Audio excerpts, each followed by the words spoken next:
매일의 감사가 기적을 만듭니다. 매일의 감사가 기적을 만듭니다. 할렐루야. 요한복음 6장이 이제 오병이의 기적을 시작으로 해서 6장 전체가 아주 떡 얘기 전체가 다 들어 있습니다. 지난 주일에는 오병이의 역사를 일으킨 다음에 가버나움으로 잠시 이제 제자들이 건너가는 중에 있었던 바다에서 일어났던 일들을 살펴보았는데요. 오늘 다시 이제 6장의 주제인 떡 이야기로 돌아오게 됩니다. 자, 오늘 예수님이 사람들과 함께 떡 이야기를 아주 흐드러지게 한판 들어놓는데요. 그 이야기 속으로 우리도 한번 들어가 보도록 하겠습니다. 6장에 등장한 아주 주요 인물이 하나 있어요. 예수님 다음으로 중요한 역할을 감당하는 인물의 이름은 무리라는 분들입니다. 군중 혹은 무리죠. 요한복음 6장 1절에 보니까 예수님께서 디바랴 갈릴리 바다 건너편으로 가니까 큰 무리가 예수님을 따르기 시작했다. 이런 걸로 6장이 시작되고 있어요. 그러니까 6장의 주인공들이 어떻게 보면 이 무리라는 사람들이에요. 이 무리는요, 병자들에게 행하는 표적을 보았고 예수님을 쫓기 시작합니다. 언제나 예수님 주위에는 그 무리들이 늘 뭔가 일을 일으키고 예수님하고 계속 뭔가 사건을 만들어 나가죠. 왜 이 무리가 예수님을 따르게 되었는지를 성경이 얘기해 주고 있어요. 이는 병자들에게 행하시는 표적을 보았습니다. 뭔가 눈에 보이는 게 이제 신기한 게 막 나타나는 거죠. 5장에 나오는 38년 된 병자가 일어나는 기적을 보았던 사람들이 예수님 막 쫓기 시작하는 거예요. 야, 이런 기적을 우리가 또 볼 수 있을까? 그 이후로 이 성경에 일일이 기록되진 않았지만 수많은 기적과 치유 역사를 보면서 이들이 예수님에게 점점 기대감을 갖게 됩니다. 그러다가 6장으로 와서는 보리떡 5개로 5천 명을 먹이고 12바구니가 남는 기적을 본 다음에는 아주 열렬한 팬이 됩니다. 열광적 팬이 되죠.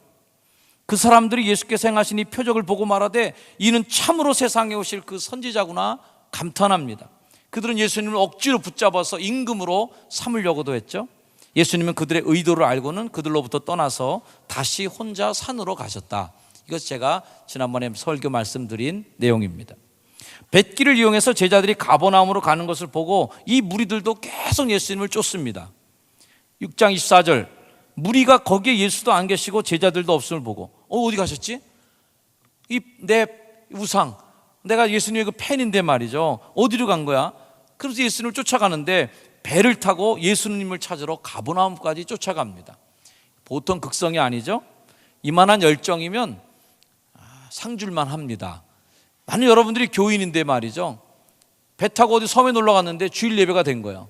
배 타고 건너서 산 넘고 물 건너 예수님 만나기 위해서 교회까지 왔어요. 칭찬할 만한 성도입니다. 할렐루야. 휴가 중에도 오신 여러분 사랑하고 축복합니다. 열정을 갖고 예수님을 쫓아갔던 그 사람들, 예수님이 안 보이니까 야, 배 대절시켜.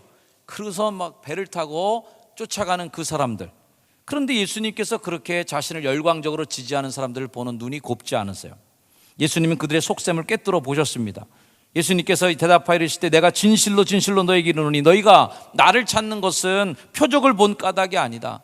너희가 나의 이적과 기사를 보고 쫓는 것도 사실은 잘못된 거지만 그것만 해도 웬만큼 용서받을 만한데 그것조차도 안 된다고 예수님은 그 사람들 더 낮춰서 생각한 거죠.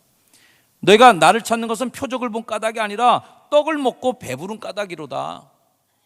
뭐 입에 들어가는 게 있으니까 그런 거지, 뭐 잘 되는 게 있으니까 그런 거지, 뭔가 이익이 있으니까 그런 거지, 이 말로 시작해서 드디어 본격적인 떡 이야기가 열려지게 되는 거죠. 예수님은 그들에게 썩을 양식을 위해서 일하지 말고 썩지 않을 양식 위해서 일하라고, 그러고서 생명을 위한 양식을 소개합니다. 무리는요, 의외로 그 생명의 양식을 소개하는 예수님의 말을 수용하고 받아들입니다. 자, 33절, 하나님의 떡, 그 떡은 하늘에서 내려서 세상에 생명을 주는 떡이야 라고 예수님이 설교하니까 그들이 할렐루야로 답합니다. 그들이 이르되 주여 이 떡을 항상 우리에게 주소서. 이 떡이 싫다 그런 것도 아니에요. 하늘에서 내려오는 세상에 생명을 주는 떡, 오케이, 그것도 우리에게 주십시오. 항상 우리가 이 떡을 먹게 좀 해주세요. 자, 우리가 분명히 기억할 것은 이 무리를 얕잡을 것이 아닌 게, 이 무리가 떡에 대해서 무관심한 사람들도 아니었어요. 진리와 예수 그리스도의 말씀이나 하나님의 생명에 대해서 전혀 무지하거나 아예 관심도 없는 사람들이 아닙니다. 이 사람들은요, 선지자가 나왔다고 좋아하면서 그 선지자를 따르려던 무리였어요. 그런데 그들이 영생의 떡, 생명의 떡, 하늘의 떡에 대해서도 사모하는 마음까지 갖고 있는데도 불구하고 왜 예수님과 뭔가 자꾸만 어긋장이 나게 될까요? 예수님과의 근본적인 생각의 차이가 있는 대목이 딱 하나 있습니다. 예수님이 35절 말씀에 나는 생명의 떡이니 내게 오는 자는 결코 줄이지 않을 것이요 나를 믿는 자는 영원히 목마르지 아니하리라. 자, 이 설교를 하시니까요, 이 무리들의 반응이 나타납니다. 41절 말씀에 자기가 하늘에서 내려온 떡이라 하므로 유대인들이 예수에 대하여 수군거려서 이르되 이는 요셉의 아들 예수가 아니냐? 그 부모를 우리가 아는데 자기가 지금 어찌하여 하늘에서 내려왔다 하느냐? 이건 아니지 라는 대목이 나옵니다. 자, 이 얘기가 뭘까요? 근본적으로 이 무리들은 하나님이 주시는 떡을 주면 우리를 먹을 각오도 돼 있고 그 떡을 사모하는 마음도 있지만 예수님을 누구로 보느냐에 대한 문제점에서는 완전히 시각이 어긋나게 됩니다. 즉 예수님을 누구로 보느냐의 관점의 차이에서부터 어긋나기 시작하는 거죠. 떡의 논쟁의 핵심 바로 이겁니다. 그 떡 좋아, 먹고 싶어요. 하늘에서 내려온 떡 우리에게도 주세요. 우리도 그 떡 먹고 싶어요. 다 같은 요청을 하고 있지만 그럼 그 떡이 누구냐라고 할 때 예수님은 내가 그 떡이다 라는 것이고 사람들은 네가 무슨 그 떡이냐 라고 하면서 이게 어긋나기 시작하는 겁니다. 즉 예수님을 어떤 분으로 보느냐, 예수님을 어떤 관점으로 보느냐, 예수님의 정체성을 뭘로 보느냐의 차이가 가장 큰 차이죠. 공간복음서의 공통도로 나오는 아주 중요한 장면 하나가 있어요. 저는 구약의 가장 위대한 질문이 아담아 내가 어디 있느냐라는 질문이라면 신약의 가장 위대한 질문은 예수님께서 마태복음 16장에 하신 질문, 너희는 나를 누구라 하느냐라는 질문이라고 생각합니다. 자, 이 질문은 예수님의 정체성에 대해서 우리가 어떤 고백을 하고 있느냐를 묻는 질문이에요. 너 나를 누구라고 봐? 이 고백 굉장히 중요한 겁니다.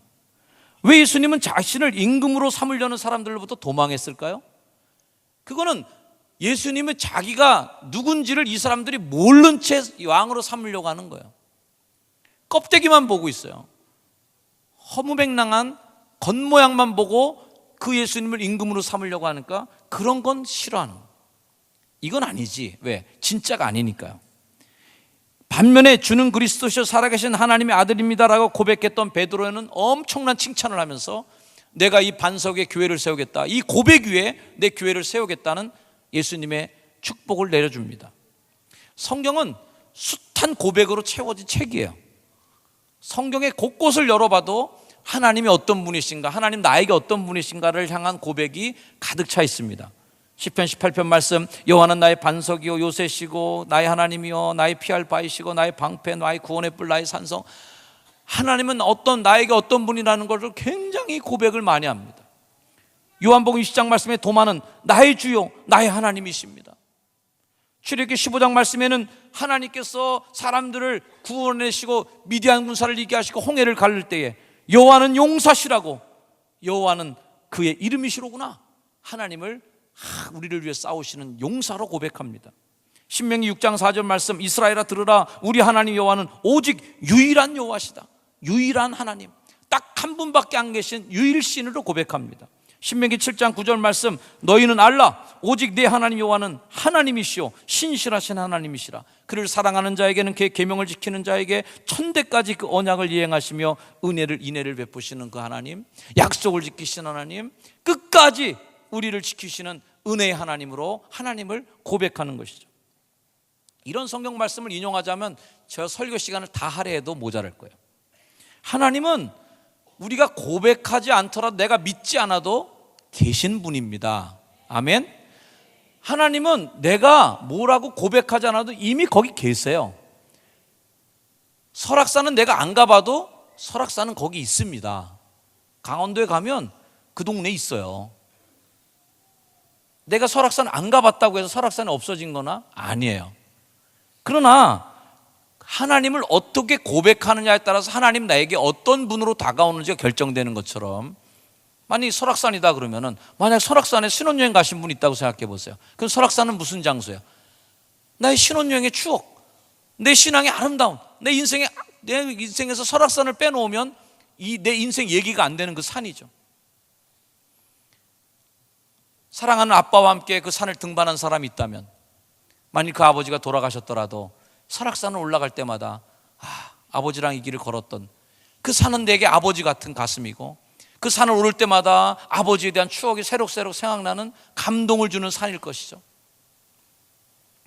때마다 시마다 휴가를 설악산으로 등반 가는 사람에게는 내 인생과 함께 커온 내 인생의 추억이 묻어있는, 나의 젊은 날의 열정과 그 산을 타면서 가졌던 꿈, 그리고 산의 고요함 속에서 느꼈던 그 편안함, 이 모든 것들이 함께 나에게 오는 바로 그 단어가 설악산이 될 겁니다.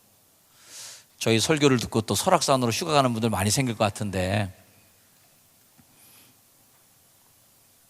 여러분, 그러나 그 설악산이 어떤 분에게는 아무 의미가 없고 존재하지 않을 수 있어요. 난 설악산 싫어. 설악산 누가 가보자고 그래도 내가 왜 거길 가? 우리 동네 계양산도 못 올라가는데 무슨 설악산까지 내가 가냐? 이러면서 설악산 안 가고, 설악산 등산도 안 갔지, 설악산 근처에도 안 갔지. 하여튼 설악산이라고는 관계없는 인생을 산 사람에게는 아무리 설악산을 얘기해도 그 설악산은 그 사람 속에 아무런 느낌이 없어요. 어디 박힌 산이야 그거? 저 강원도 가면 있대. 그래? 있는가 보지 뭐. 거기 하면 안 갈래? 아이 그거 내가 왜 가냐? 이렇게 하면 그 인생 속에 설악산은 아무 의미가 없어요.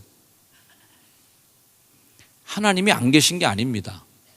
하나님은 내가 그 산을 올라가지 않아도 설악산이 있는 것처럼, 하나님은 내가 고백하지 않아도 계세요. 하나님은 내가 사랑하지 않아도 계세요. 하나님 내가 예비하지 않아도 계세요. 하지만 그 하나님이 나하고 무슨 관계가 있다는 얘기냐. 설악산에 올라간 사람은 그 설악산이 의미가 되는 거고, 설악산의 추억을 갖고 있는 사람은 설악산이 내 인생 속에 정말 의미가 있는 단어가 되는 것처럼, 하나님이 내 인생하고 무슨 관계가 있냐고, 이 문제가 중요한 것이죠. 교회를 다녀도 하나님하고 아무런 관계가 없었어요. 그 하나님을 만난 적도 없었고, 그 하나님께 기도한 적도 없었고, 그 하나님 나에게 감동적으로 손을 뻗쳐서 내 삶을 만지는 것에 대한 경험도 없었어요. 그러면 그 하나님은 아무것도 아닌 거예요.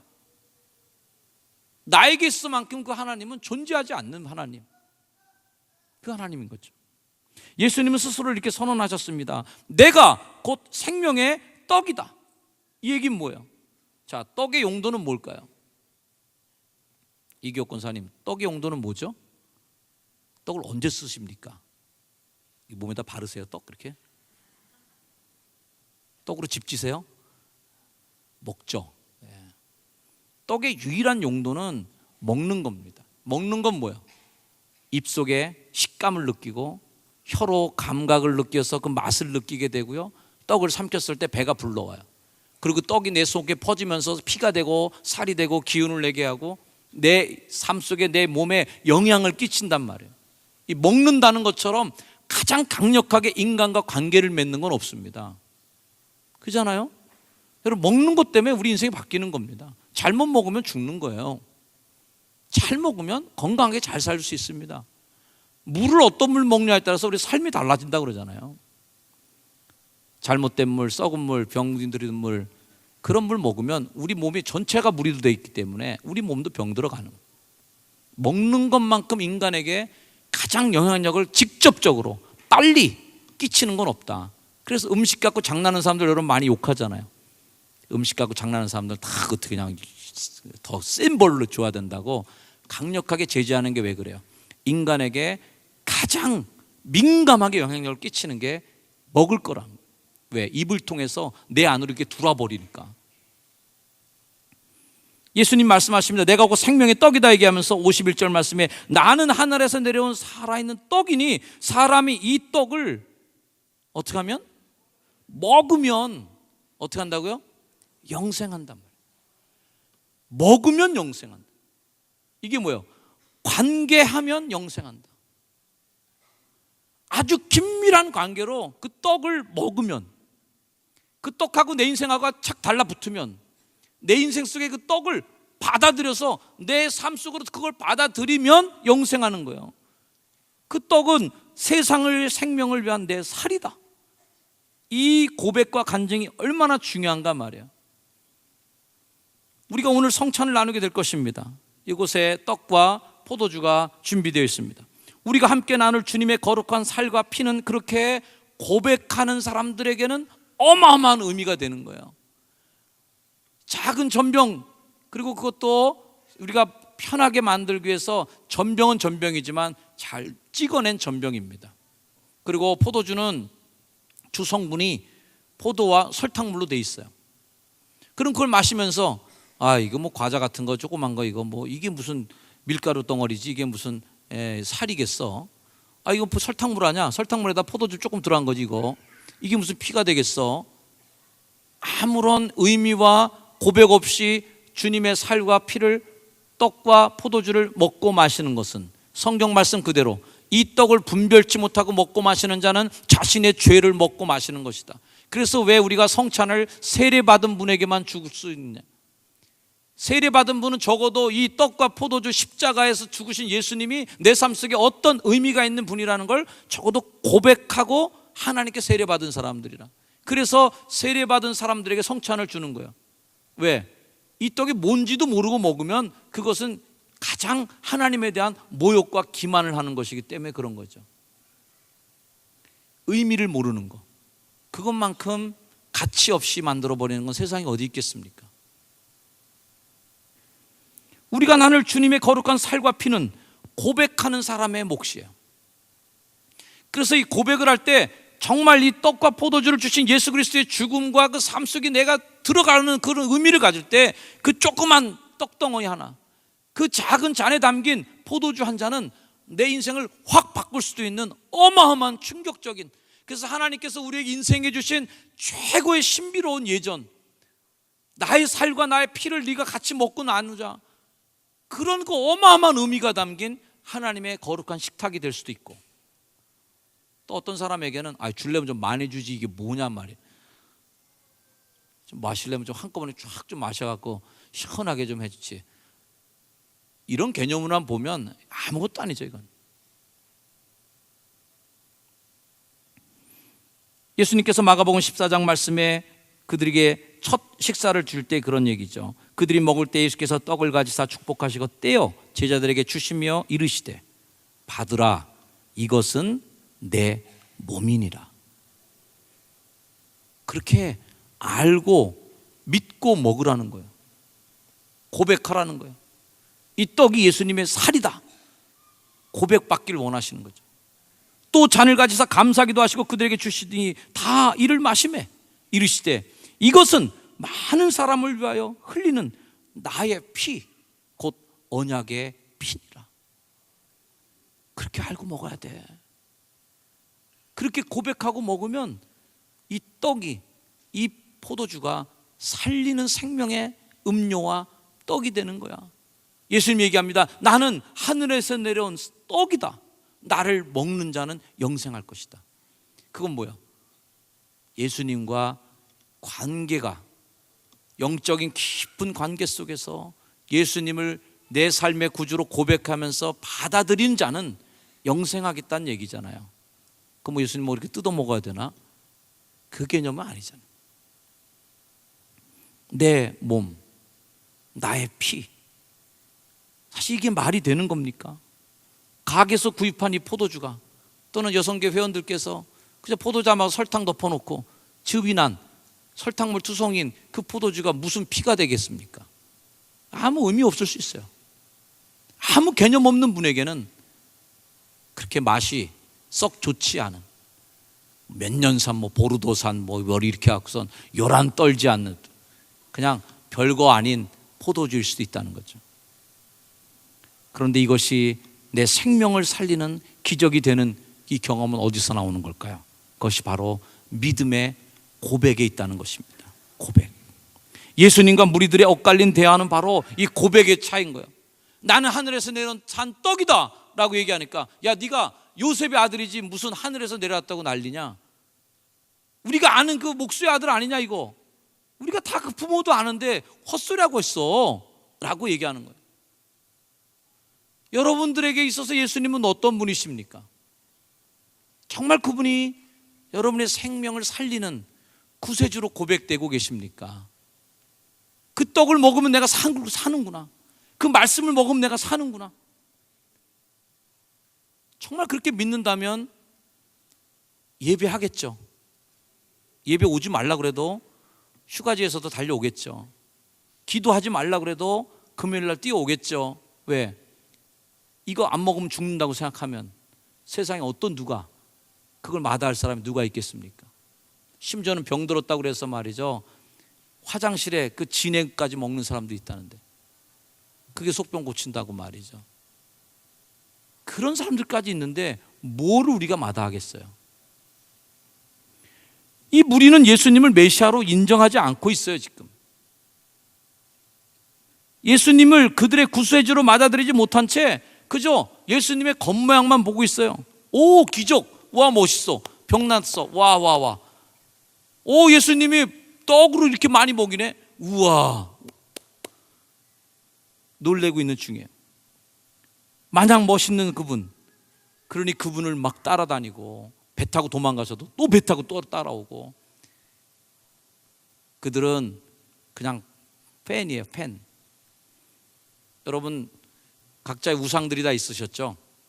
뭐 제 또래 계신 저쪽 언저리에 계신 분들은 뭐 전영록 뭐 이런 사람들이라든지 용필이 오빠 뭐 그냥 비명 지르시고 빠 소리 지르.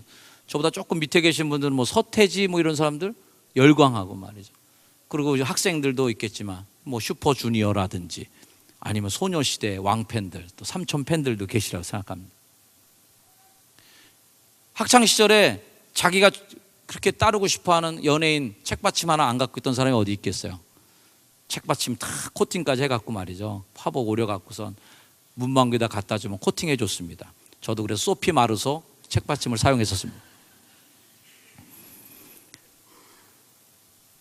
팬이는 소피 마르소 어디 사는지 저도 아직 몰라요. 저는요, 많이 늙었겠지 이제.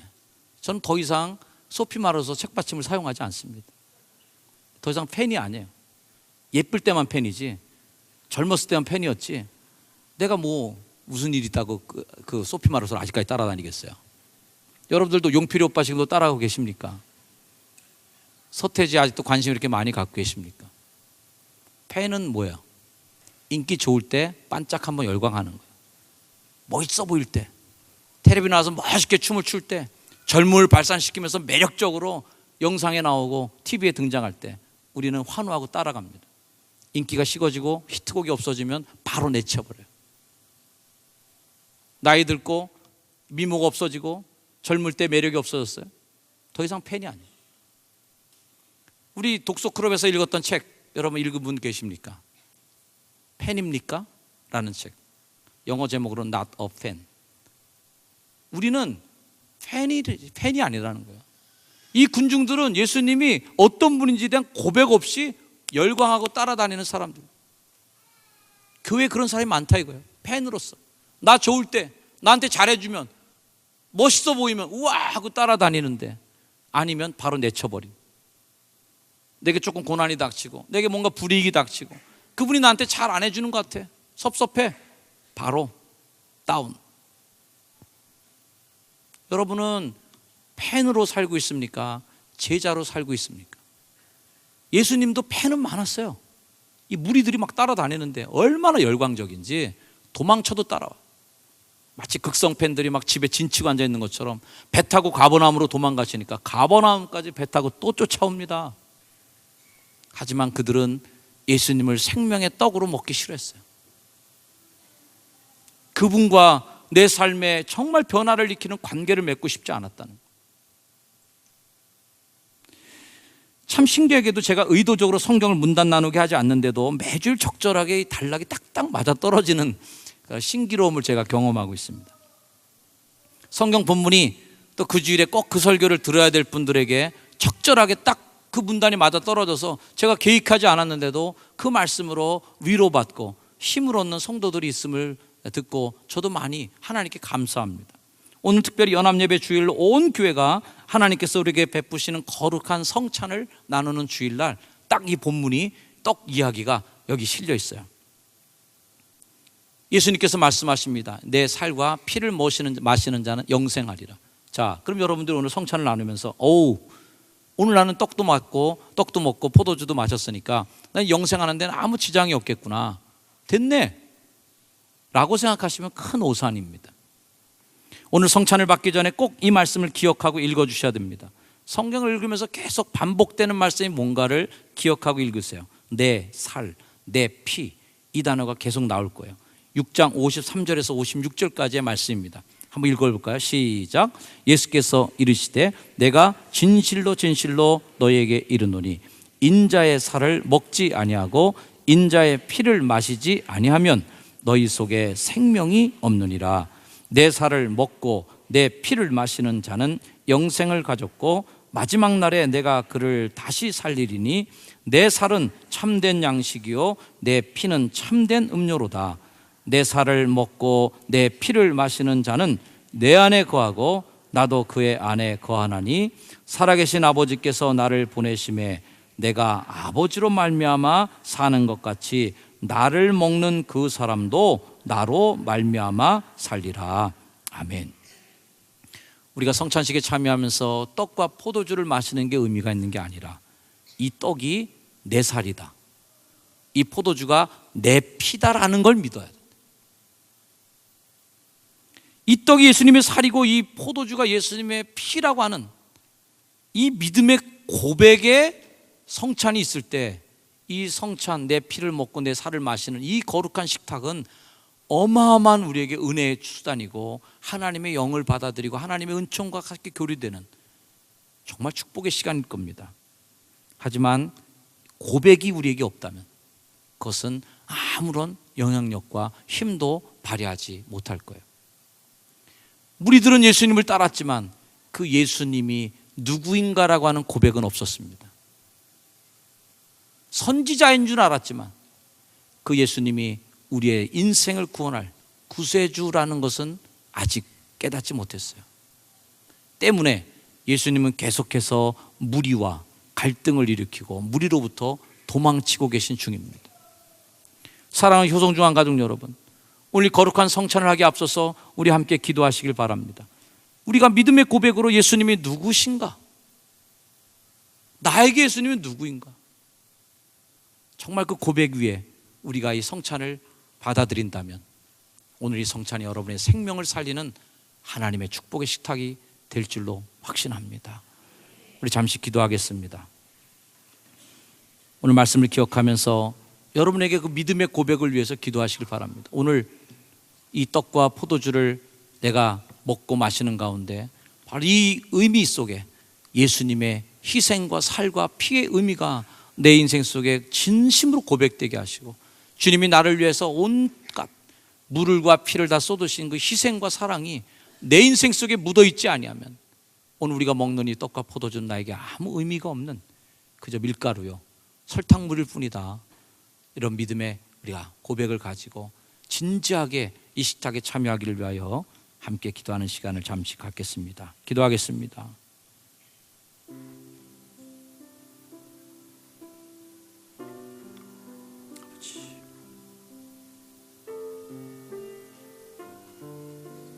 주님, 이 떡과 포도주를 먹고 마시는 가운데 능력의 주님의 살과 피를 먹고 마시게 해주시옵소서. 하나님의 은혜와 존귀와 사랑을 식탁에 초대해 주셨습니다. 하나님의 영광을 하나님 하나님의 종 은혜의 식탁에서 하나님께 영광을 기쁨에 드는 식탁에 되도록 인도해 주시옵소서.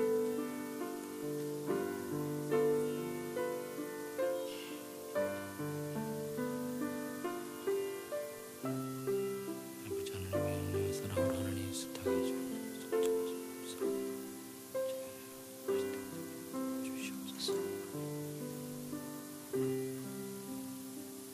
하나님, 오늘 거룩한 이 주일에 우리에게 은혜의 식탁을 베풀어 주심을 감사합니다. 오늘 우리 성찬에 참여하는 모든 성도들이 주의 은혜를 깨닫고 무리가 아닌 제자가 되게 해주시고 군중이 아닌 주를 따르는 신자로서의 삶, 성도로서의 삶으로 주를 따르게 하옵소서. 예수님의 이름으로 기도합니다. 아멘. 다 같이 기도하겠습니다.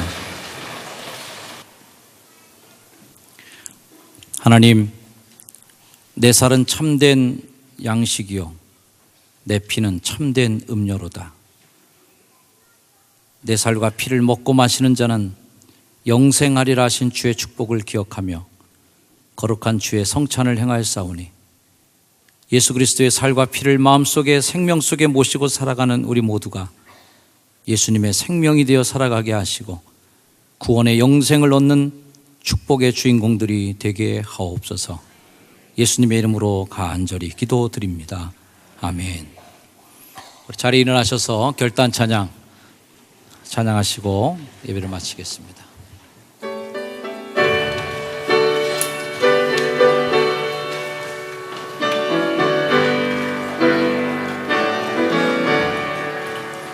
예수를 나의 구주 삼고 성령과 피로서 거듭나니 이 세상에서 내 영혼이 하늘의 영광 누리도다. 온전히 주께 맡긴 내 영 사랑의 음성을 듣는 중에 천사들 왕래하는 것과 하늘의 영광 보리로다. 이것이 나의 간증이요 이것이 나의 찬송일세. 나 사는 동안 끊임없이 구주를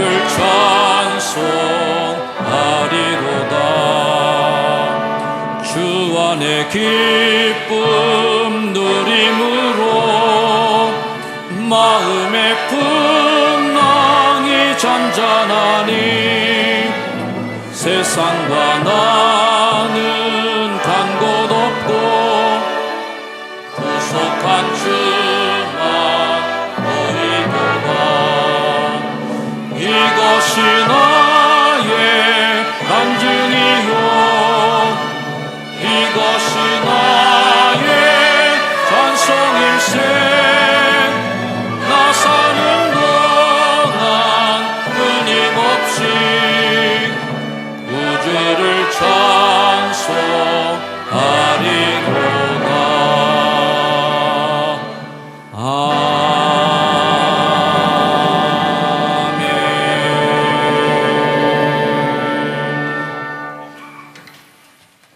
이제는 자신의 살과 피를 아낌없이 우리에게 주시어 영원한 삶의 양식이 되어주신 예수 그리스도의 그 크신 은혜와 아들 독생자를 이 땅에 아낌없이 내어주신 우리 하나님 아버지의 극진하신 사랑하심과 우리 안에 내주하시고 역사하셔서 예수님의 살과 피를 내 속에 모신 사람답게 예수님처럼 말하고 예수님처럼 행동하고 예수님처럼 생각하고 예수님처럼 우리의 삶의 목표를 정하고 살기로 우리를 작정하고 도우시는 성령님의 은혜가 함께 예배하며 삶의 자리로 돌아가는 주의 빛된 백성들 머리 위에 이제로 영원까지 늘 항상 함께 하시기를 간절히 축원하옵나이다.